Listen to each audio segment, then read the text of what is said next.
Welcome to Hot Springs Village Inside Out, a weekly podcast where Hot Springs Village, Arkansas is the star.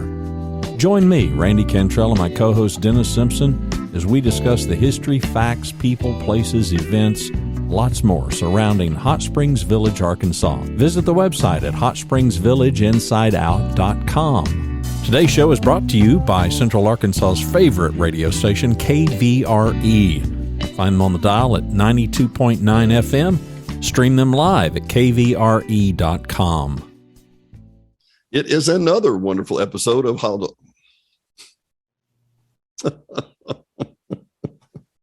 You're going to keep that too. You don't cut out any bloopers. Have you noticed? You don't cut out any bloopers, Randy. I've decided you're doing it on purpose, so go ahead. I'm about decided I'm not.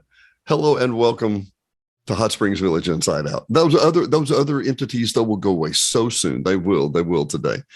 Glad to have you inside the blue studio with Mr. Randy inside the yellow studio. I'm going to make a shout out today if you haven't, and I didn't even mention this earlier, Randy. The last episode you did on Leaning Toward Wisdom. Excellent show. Really enjoyed that. We need to be stomping in mud puddles. Huh? Yeah, stomping in mud puddles. I don't remember what it was, but yeah, that if you haven't checked it out, go over to Leaning Toward Witness and Leaning Toward Wisdom and check that out. Today we have another the other guest. Place you can go to get there, don't you? What's that other place? Surrounded by ninnies.com. Ninnies is spelled NINNIES.com. In case any of you listeners or watchers today. In case any of you listeners or watchers are confused or wonder what Dennis and Randy and Jeff have in common. Jeff, if I'm not mistaken, do you not own the domain stupiderist.com, if I'm not mistaken? I do. I don't have anything there, but it just, there's Dumb and Dumber, there's Stupid and Stupider, and there's the Stupiderist. So you're reserving space for Stupiderist, is that right? We need to build that out. We need to do something with that, Jeff. Mm-hmm. I guarantee you, there's plenty of material to go around, don't you think? Oh, well, hello, Bill. We've got a lot of, we have a never-ending pool of material. So go ahead. What are we going to talk about today? We're going to talk about your taxes. I think something's going to happen with our taxes. Well, that's not near as much fun as what we were talking about. That's true. It's true. Yeah, but I got news for you. Some people, where possible, and this is one of the things I hope that Randy and I can do with the show, when possible, we want to avoid the gotcha and the surprises. And there's going to be some surprises in your mailbox this year. There's a couple that we know about, and we're going to do some shows about those real quick. The one I'm talking about today, or the one I wanted to address today, is the reappraisal. So the fact of the matter is there's 75 counties in the state of Arkansas, and all 75 counties are mandated by the state to reappraise the properties ever so often. And Jeff, I think you said it was every 5 years.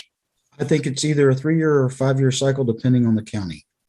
And I made the note back in the early 2000s that we had an instance where the Garland County saw where the property values were falling significantly and chose not to reevaluate. So they kept the taxes higher by not reassessing the properties.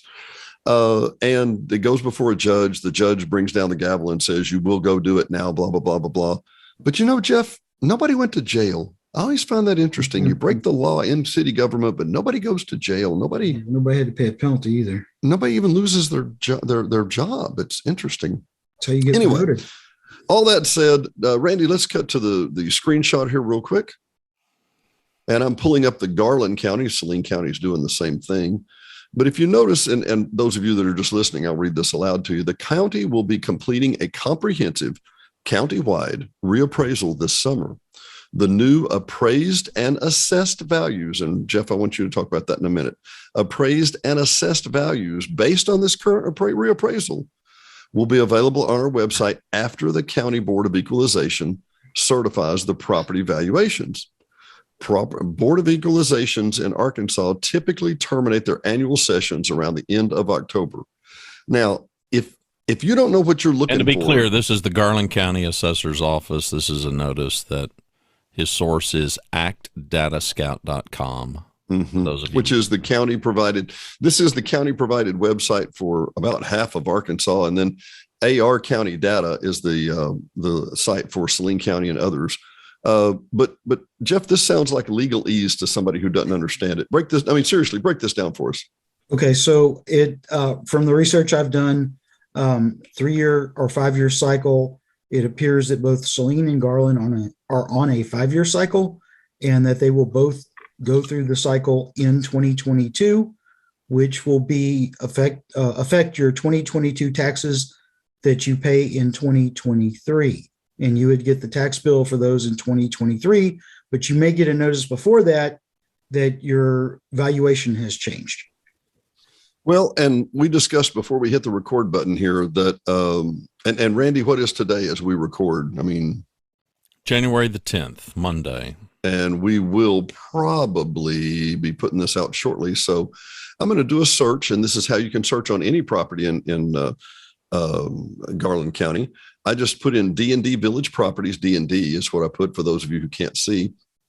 I'm going to click on any one of these properties, and I'm going to click the map view for right now, and you'll see where I'm going here. I'm going to find that property, and I'm going to zoom out, and you can do this now in Garland County. You get to click on any property, and it will tell you the value right there, right then. It shows it on the left-hand side here as you see me highlighting that. In Saline County, not so much. It seems like in Saline County, you have to pay per. If you're not the owner or you don't know the owner's name, you have to kind of pay per deal.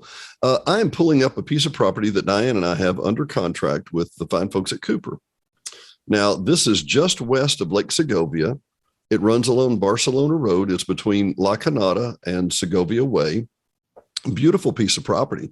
And I'm not bringing up the reason that we have it under contract or anything for any particular reason other than to show you what has happened to the reappraisal.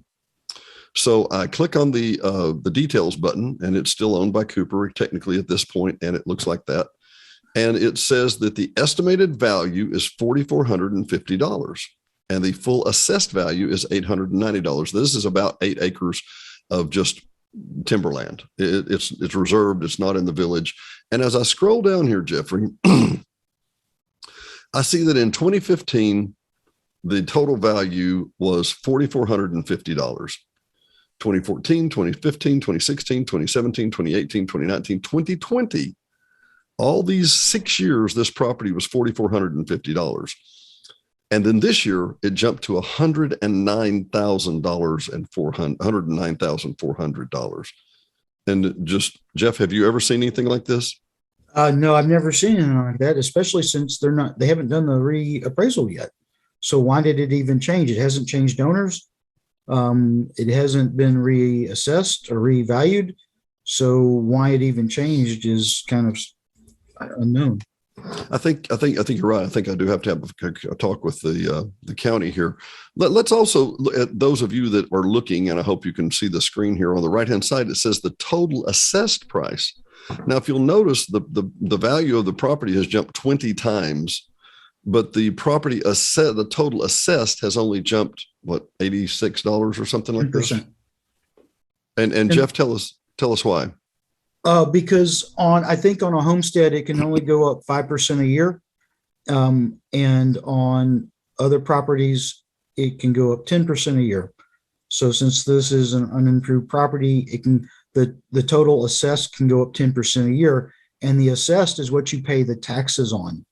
So if the $109,000 value held, your taxes would go up 10% every year, probably for the rest of your life. Or the total assessed value would go up 10%. And then you pay your taxes based on the total assessed and the millage rate that's in effect. So, and we're talking about a millage rate change coming up because we're voting on some road issues and some school issues. So that could change. But let me get this straight, in just in the simplest possible terms. It can only go up 10% a year. So it's going to gradually increase a little every year. Right. What's going to happen, and I'm looking around the lake here particularly, and golf courses and others. So, and Jeff, I'm just getting your professional opinion here, which we're not real estate professionals. I'll just make that first. But the areas around the lake, the golf courses, the views, those properties, because of the pandemic and because of the increasing values, those are going to jump dramatically or significantly, would you think? They should only jump based on what they're selling for. So how do we arrive at that price? How does CAMA, and let's go through this. So Okay. I tell you what, let me just let you talk. How does this work? Well, the counties each contract with a company to do the countywide reappraisal. So they don't do it themselves. The actual counties, I don't think they do, at least they haven't in the past. And I would not expect them to this year. So these companies go out and they do some kind of mass reevaluation, revaluation based on what they see in the sale. Now, they should use only valid sales. They don't use fire sales or foreclosures or things like that. But there's sales between relatives. Yeah, they're supposed to try to eliminate those things and look at what a property should be valued at. Of course, a recent sale is on that particular property is probably a good starting point. But when you get to the unimproved lots, because they have so many of them here, they don't look at them individually. They look at them as a group. Well, it's in this subdivision, and this subdivision is near a golf course. And so it should have this valuation because that's what we see as far as sales. But the issue out here is that you can have a subdivision that's close to a golf course on one side and not close to a golf course on the other. Or we see subdivisions that have lakefront lots, but the other end of it, you never even drive by the lake to get to the lot. So, they do a mass blanket, and it can be wildly inaccurate based on one lot being a very good lot, and the lot next to it being a very bad lot. So they don't look at that thing unless somebody asks them to look at it. So let's go down this path. Let's say I disagree with this evaluation. What do I do? You contact the county assessor, who will direct you to the appropriate company to talk to, and they want you to talk to them and try to work it out with them first and let them know why you think that they might have erred. And if you can work it out with them, you're good. If you can't work it out with them, you can always appeal it to the Board of Equalization that meets every year. Well, let me interrupt just for a sec. So you say work it out with them. So yes. I feel this lot hasn't improved this much. I feel this is not worth this. But that doesn't cut anything. I have to be able to prove. Time out. There's been no transaction that we know of in these years. This property is under contract. My question, Jeff, so when he closes on this property, which is going to be some dollar amount less than that 109.4 drastically. Well, then will that sale, the record of that sale, I would assume, maybe incorrectly, that value would change based on the bill of sale. I don't think it's going to automatically change. You would, in this case, you would want to find out why it changed at all when it did in 2021. But once you have your sale complete, or you could probably even show them now you have an accepted offer at a substantially lower value than that, I would point that out to the assessor and the company that's doing the reappraisal. I mean, they make mistakes. Everybody's human and they have computer systems, but computers make bigger mistakes. Faster. They make mistakes faster. And, I had a very bad, very steep lot that they changed to $80,000, and that I paid almost nothing for. And they said, oh yeah, we had a problem with that subdivision and we'll fix it. Don't worry about it. And they did, but step one is you appeal it basically to the company, but you can't just say with emotion and feeling, and this is why it's wrong. You have to say, okay, the lot's 2 doors down sold for this, and the lot's 3 doors down sold for this, right? Well, that would probably help you out. Yes. Okay. Yeah. And then we're not just talking about lots here. You were talking about houses, because I've had a house before where they had the square footage way higher than it really was. They thought there was a downstairs finished area, and there wasn't. All there was a basement or a walkout basement, completely unfinished. So they make errors like that. Or it doesn't have a lot of street appeal. They'll make adjustments for that, or it has a steep driveway, or there's some other issue with it. I've had changes made because it was from a tax sale and it didn't have good title. And so it wasn't worth as much. So there are a variety of reasons. couple of things here. I want to go back down the chain of how you appeal and how you try and get just, satisfaction here. But I do want to come back and say it's very clear to me, a home, obviously, a raw piece of land is 15 to 50,000, and a home would start at 150 and go to, million. So I can see how just a little bit of difference there would make a lot of difference on your taxes. And like we said, for a lot of people, this could make an issue. We'll come back to the Homestead Act in just a second, but I want to come back to, so we've appealed it to the company. The company goes, yeah, we made a mistake. Or the company goes, nope, looks good to us. You need to stick with it. Then you go to the Board of Equalization. And who is that made up of typically? Right. I believe there's 7 members, 6 or 7 members of a Board of Equalization in Garland County, and probably a similar number or the same number in Saline County. So it depends on what county you're in, where you go. You schedule the meeting with the assessor, with that county's assessor, and you go in and you meet with them and you present your case. The company is there, the assessor's there, the board members from the Board of Equalization are there. They present their case, you present your case, and the Board of Equalization can make an adjustment or a change depending on the evidence presented. Now, are these members of the community at large, or are these members with particular pertinence, or what? Yes, well, they're people with relative or relevant experience. For example, we had a former board member in both counties, actually. We've had former board members that were on the Board of Equalization. Board members from the village is what it was. Yeah, POA board members, yes, past POA board members. And there'll be somebody that's a couple of people that are in the real estate business, maybe a broker, somebody like that. I believe for Garland County, one of the school superintendents was on the Board of Equalization. Mm-hmm. So it's, and I don't know the exact process of how you get appointed or who it is, or if there's any requirements. Like for the Board of Realtors, for Arkansas State Board of Realtors, they have to be at-large non-realtor people on that board. So there may have a similar situation, with the Board of Equalization, where some people have to have some relevant real estate experience and others don't necessarily have to. Yeah. Randy, or is anything like this in Texas, or what? I mean, well, property tax here is is criminally high, as I'm fond of saying. It's not done every 3 to 5 years. Every year it is subject to to an increase. If there is a cap on it, I'm unaware of it. They haven't used it with you yet. It's really common practice here in Texas for people to protest their property, tax bill, photos, all kinds of stuff.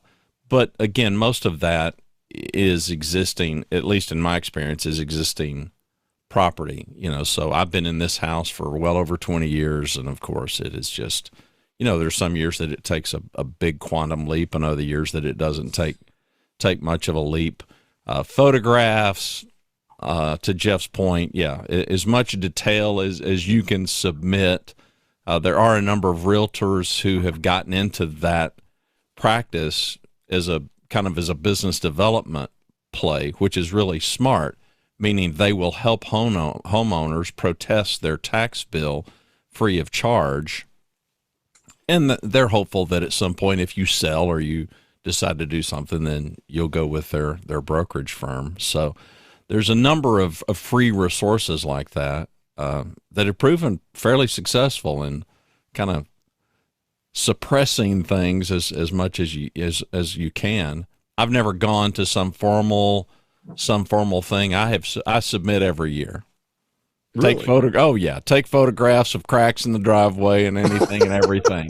Right? You go for broke, right? Look, there's a dead bird in the driveway. Yeah, that obviously affects the value of this property. You just go for everything, and you're looking for those inaccuracies, like Jeff said. If they've got it at a certain square footage, and you're like, well, that's not the square footage. Yeah. I haven't encountered much of that over the course of a few decades of being in this house, but this isn't the only house we've owned in Texas, but it's a constant every year. You just put it on your calendar. You're just going to protest it. But in our pre-conversation, and which is why I brought up the purchase of that property that you used in that screen share. I mean, because Jeff has said, and it makes sense, your bill of sale, if you paid X for it and they've got it at 3X, I mean, it would seem to me that I'm not saying that's a slam dunk, because I realize when it comes to government and taxes, nothing is, but other than the fact that you're going to pay them or suffer the penalty. But it seems to me that armed with that, you certainly would have a great case. Well, Jeff and I have been before the Equalization Board before, and we've also taken it a little further, and we'll come into that in just a moment. But one of the issues is, Jeff, and this is an opinion, a feeling, I guess. Do you feel sometimes, and this is not premeditated, we haven't discussed this before, do you feel sometimes that the Equalization Board may make a, quote, adjustment because they're basically trying to placate you?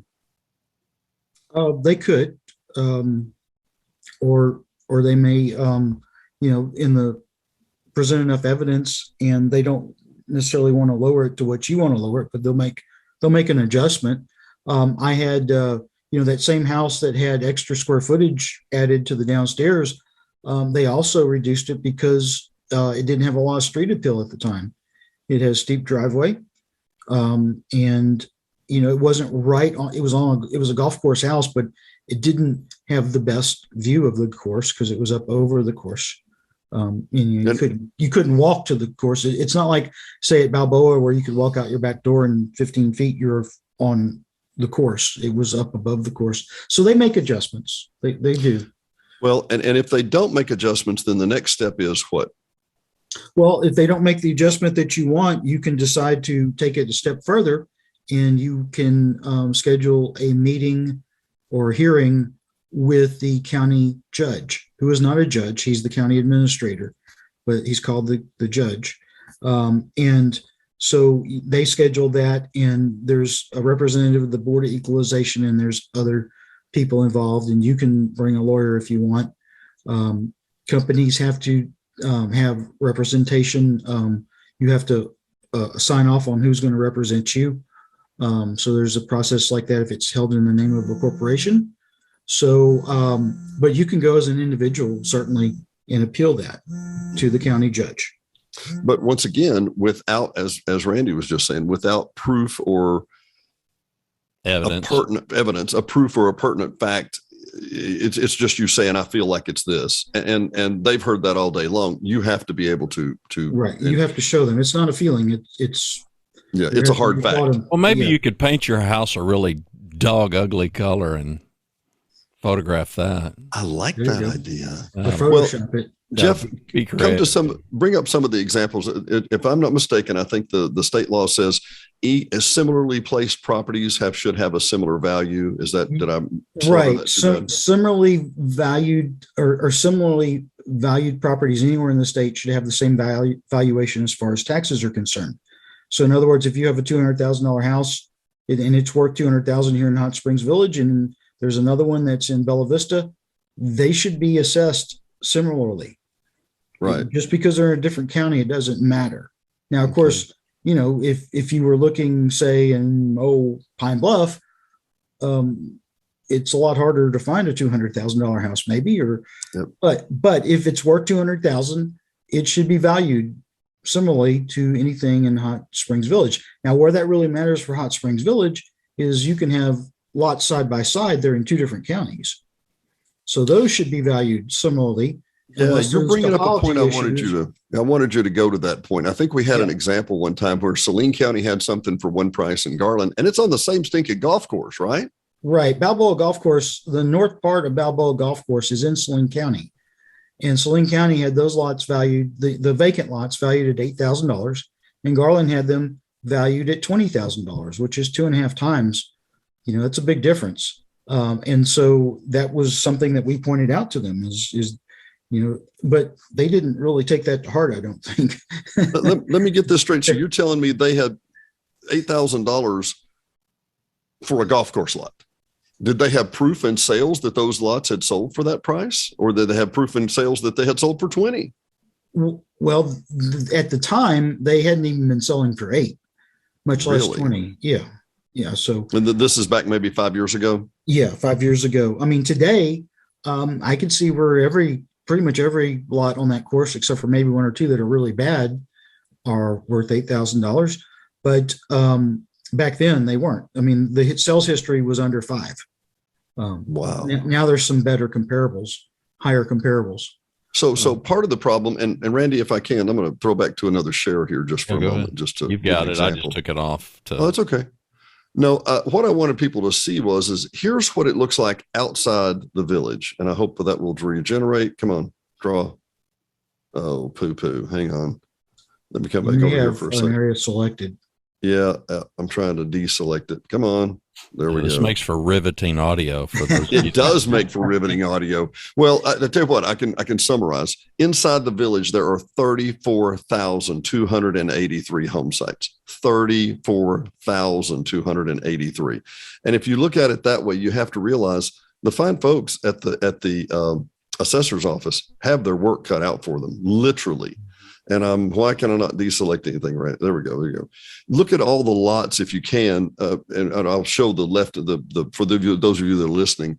And the right hand portion, Jeff, does this represent 1/20th of the village? This little screenshot? Oh, maybe 1/25th. Yeah, It's like a satellite. It's like a satellite view of every lot, at least in this county, that people are seeing on the screen for those of you that are listening. So now on the western hand side, where we see Clampett's Country Kitchen and all this, you can see that these are 5 and a 10 and they're broken up. They're funny shaped lots and whatever. But inside the village, there are 34,000 of these.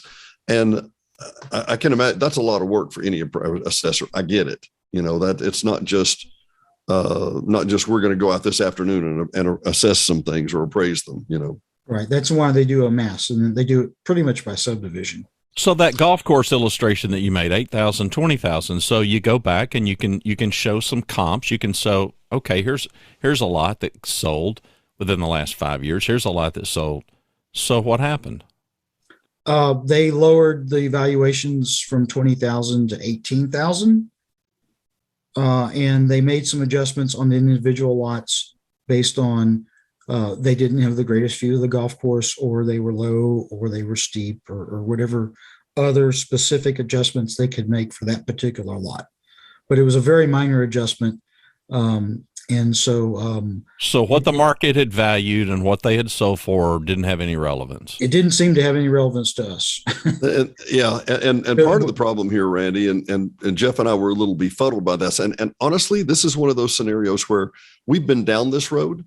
I think other people are going to want to go down this road shortly, because I guarantee you somebody's going to get an evaluation that is A, wrong, B, just it's a loophole in the data. There's a place where it looks like that ought to be this, but it's in the same subdivision, but it's on the opposite end, and it's not on the golf course. It's near the golf course, and you would never get that number for it, and you would have to pay this exorbitant number for it. There are clearly errors when you do 32,000 of anything. There's going to be an error, and that's an issue. You need to have the ability to come back and appeal. That said, one of the things, and I'll just speak this out loud, one of the things that just drove me and Jeff absolutely over the wall and through the ceiling was, if we change your appraisal, we would have to change everybody else's in the county. To which you got a resounding area. I'm sorry. Or at least in that area. At least in that area. To which Jeff and I gave a resounding shrug, like, that's not our problem. So there is a lot of pushback. Fair thing to do. You're correct. Yeah. Change everybody's. Correct everybody. Since I was a young kid, Mom and Dad always said, what's good for the goose is good for the gander. If that property works for them, it should be mine also. It should be contemporaneous, as they say. But for homeowners, the key is that their value of their house has gone up significantly since the last cycle 5 years ago. So, from 2017 to 2022, there's going to be a significant difference for most homeowners. But that is just the appraised value. That's not going to affect their assessed value more than the 5%. And if they're over 65 and they filed the paperwork, it won't affect them at all. Okay. Well, you said 5%. I thought it was 10%. 5%. I believe it's 5% for Homestead. 5% for, so tell us what the Homestead Act is. Let's come back to that real quick. And Randy, I was just asking, do they have one of these in Texas that you know of? Mm-hmm. They do. Okay. So if you're over 65, your taxes are, I believe, locked in as far as the assessed or appraised value. They are not locked in if you do significant improvements to the house. They can revalue that.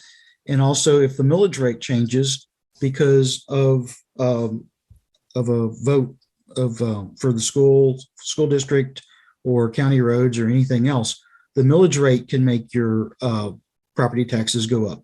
But if you're like a typical Hot Springs Village homeowner, you're 65 years or older, it's your homestead, it's your primary residence, then you should make sure that you file for that exemption, and your taxes should not go up. They should be valued based on when you bought the property. And if you bought the property in 2021, it would probably be off the 2017 cycle that it would be valued. Let me, I'm going to pull up a hypothetical. Now also, okay. I do need to point out is they can bump it up. If Dennis, you're living there and your property is valued at 150,000 and you sold that property, then the new owner, it would jump up to, okay. So you would get a step up. Valued. Yeah. You can basically get a step up there, but yes. even after that step up, the next owner could only be charged another 5% every year. Is that correct?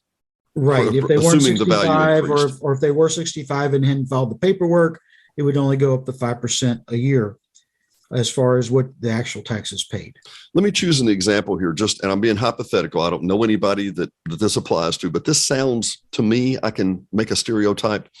There's a older couple that lives on the north side of the lake here. They bought a beautiful home 10 years ago. It's really nice. They're over 65. They've already filed their homestead exemption. Everything's hunky-dory fine, well, maybe they haven't filed their homestead exemption, but 10 years ago, they bought a property on the north side of the lake, maybe a townhouse, and it was 190 or something. Well, you would be hard pressed to find a townhouse on the lake for 190 these days, in particular in 2022. So it might be that property jumps to $250,000, right? But their taxes would only go up 5%, presuming they haven't filed the Homestead Act, right? Right. Unless the millage rate changes. Right. But so what if they took that house and added a new room to it? Well, then you get into the situation where you've done a substantial improvement and there's rules on how much improvement you can do without affecting your locked in tax rate. I don't want to get into the particulars of those because I don't know I'm good enough to give legal advice. And I'm not a lawyer. So you would want to, you can talk to the assessor. They're friendly people. They're trying to help you out. Every time I've called there, I get very good service, really. It's nice to live somewhere where you can just call them and talk to them and they're very casual. And of course they can't give legal advice either, but they're willing to help you out. Certainly. I will make note, and I want to just bring this up, and I'd spoken to Randy offline about this not too long ago. I used to do a lot of work with state government, and, state government is typically in Little Rock. It's the big buildings on the side of the road that you drive by when you're going down 630. And there's the insurance department, and there's the real estate commission, and there's all these other nice places. And if you never get out and walk in and knock on the door and go, what do y'all do and how can you help me? I've never walked in that door and not have somebody say, let me get you somebody to help you right now. And it's a compliment to the state. At least I don't know other state governments, Randy. I don't have a clue what it's like in Texas, but these people are truly very helpful. And, they're regular citizens too, and they want to help you navigate the waters, if that makes any sense. Yep. Randy, any thoughts or anything? No, my eyes have already rolled up into the back of my head, but that's how it goes when you start talking taxes for me. But, what broached this subject for me, just to put some context to the audience, is obviously bought a piece of property from Dennis. So we're property owners inside the village now. And it's like, okay, what's that tax bill going to look like? And so in conversation with Jeff, it was like, well, you've got your number one piece of evidence, and that is what you paid for it. So if there's a difference, then that's going to be object number one. is just say, well, it's not worth that because here's what I paid for it, and while it was a good deal, it wasn't like for $1, it wasn't one of those crazy, insane brother-in-law kinds of deals. So, right. And that's what it needs to be, an arm's length transaction. And the way it reads is that it needs to be between a knowledgeable buyer and a knowledgeable seller. Well, now I'm not. Now you. Well, now you're getting picky. I don't. But I can let only me give you an speak from the example. buyer's perspective. I can give you a good example, Randy. You're a knowledgeable buyer. You've been here. You've been around. You saw the property. Yeah. You actually went and looked at the property. That's correct. Okay. And today you have Zillow and you have Realtor.com and you have all these ways to look at what other things are at least asking prices, if not sold prices. But take yourself back to the National Recreational Properties days in the early 2000s. These people were being flown in. They were being housed in Little Rock. The Camelot in Little Rock. And they brought were out in a big tour bus. Being with the window shades down and watching a promotional video with the chip sky on there. And they were not knowledgeable buyers because they were paying, like 10 times what the local market was. When the local market was 2,000, they were paying 20,000. They were not knowledgeable buyers. So theoretically, those sales should not have been used for any comparables. Well, and to throw you what, talked about knowledgeable buyers, one of the issues was, Randy, and I don't think you knew this, this you fly in for the 3-day, 2-night vacation for the blah, blah, blah, blah, blah, and a free tour, blah, blah, blah. And look, a lot of people bought and a lot of people bought some nice properties. Actually, Randy, I don't know if I mentioned to you, the people that had your property before you had bought it from NRPI on a sale, on a flight sale like that. And that sounds, well, okay, what's the sin in that? Well, number one, there's no particular sin in that. But number two, not having a knowledgeable buyer, not understanding what the scenario is, not understanding what the market would be nearby. And then number one, if you flew out here with NRPI and you spoke to or met with a realtor, the deal was off. You had to pay all your airfare, you had to pay your accommodations, and you got back on the bus. That's okay. Yeah. You talk about a man. Anytime I can't talk to anybody else and ask them, huh? Did I say that out loud? You said that out loud. You got to start using your inside voice again. Yeah. Well, people didn't have smartphones with access to Zillow and Realtor.com in 2003 when they started. Okay, for the people that are listening, Jeff, what resources can we link up in the show notes to this episode? To help them, and I'm going to make there's free search and lookup of your personal or of your real property on the two county websites or the county sponsored websites on AR County Data and Act Data Scout. So we'll put that in there in what county. So you need to know what county you're in. You can look up by your name or mailing address or the property address. There's lots of options. You can find your property. Or you can wait till you get your statement, like in the mail, and you can get your information like your parcel number or your RPID off of there. So you can look up and see your information and keep track of it there. You can also see if they've received your payment because it shows what was paid each year, I believe, on both counties. So there's a lot of good information there available for free. And of course, you can always call them. The Saline assessor. Now, keep in mind, and I used to mess this up all the time, when you're dealing with this sort of thing, you want to talk to the assessor, not the collector, because the collector is different. The collector is when you're going to pay, that's who you send your payment to. But for valuations and everything else, it's actually the assessor. And they are two different offices in each county. So you need to do that. And also, while we're talking about taxes, we've been talking about real property taxes. There's also personal property taxes in Arkansas, and you need to assess your personal property every year in Arkansas, starting on January 1st.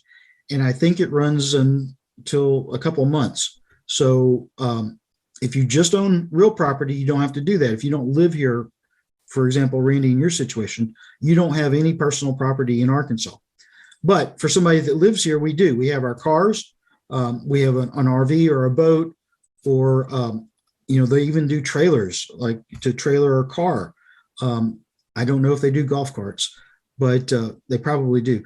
But you need to assess your personal property every year in Arkansas. And typically that's just calling them or going online and saying, this is what I had last year.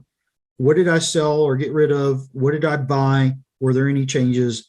And then that's also on the same tax bill where you get your real property taxes. Let me throw one into that real quick. You're not going to be able to renew your tags on your car unless you appraise or file your personal property tax, so that they can know that you've changed or you haven't sold cars or you have ever. And while we're on that, and I'm talking to the outside people right now, was it Mr. Gordon? I think it was Daryl Gordon that moved to Hot Springs last year. He was from California. He said he walked into the DFA, the finance department. He was going to get his tags redone. He walked in. There was two people behind him. There was nobody in front of him. He called and got his property assessed, his personal property assessed. He got his tags. He was in and out in 12 minutes. Cost him $28 plus a 3% commission for using his credit card or whatever. And he said it was like $1,800 less than it cost him in California. So trust me, people, you can renew your car tags for under $50 in Arkansas all day long. Yeah. Randy, Yes. any news there? Renewing your car tags? Yeah. Listen, we have no state income tax. That's all. That's what you hear about taxes. That's great. That's because it's made up in other ways. We're going to milk it from you other places, right? Yeah, exactly. All right. We may not have exhausted it, but have we exhausted it, boys? I think we've covered the big deal, Jeffrey. Yeah, I think we have. We'll finish with one piece of information. For Jeff and I that jointly own several pieces of property, and then Diane and I own several pieces of property too, for when the taxes come out and it makes a $12 net difference, and it makes a $12 difference times 14 or 15 or 25 or 35 instances, it gets a little expensive. And we go and appeal that. But I'm talking the individual homeowner and the individual lot owner. If you think your numbers aren't correct, it's worth appealing to. It really is. Well, Jeff and I do it simply because there's whatever the multiples are so significant. It makes it worth our while. We have shown up with an attorney before and said, Your Honor, we're pleading this case. I mean, we've done this because we're working on 50 different properties. You're not working on 50, but it's still worth your time to make a phone call, talk with the CAMA people, the company, and make sure they just didn't make a mistake. It's worth your while. Well, and I just like setting the precedent that I'm going to challenge it. Right? There's that. There's just the satisfaction in challenging it, because you can and you should, and why not? Well, even if it only makes $100 this year, it'll make $100 next year too. That's exactly right. That's a valid point. So, That's a valid point. It's not just like you save the money 1 year. If it's wrong, you need to get it corrected. It doesn't, you should pay all the taxes you're liable for, but not extra, right? I'm not volunteering. Don't volunteer any extra. That's right. That's right. All right. Say goodnight, Dennis. Well, for Hot Springs links in the Village, show notes to all this stuff, by the way, for those of you. we'll send you here. And obviously, and by the way, more and more our listeners and watchers are reaching out to us. If you have any questions, seriously, we are not tax authorities, and we're certainly not real estate professionals, but we're happy to point you to the resources if you have any questions. And for Dennis Simpson, Hot Springs Village Inside Out, he's Randy Cantrell, and our frequent guest, Mr. Jeffrey Atkins. Thanks for joining us today, Jeffrey. And we will see you next time. Thanks for listening to another episode of Hot Springs Village Inside Out, a podcast where Hot Springs Village, Arkansas is the star. Please subscribe to the podcast. You can do that by visiting our website, hsvinsideout.com, and tell a friend.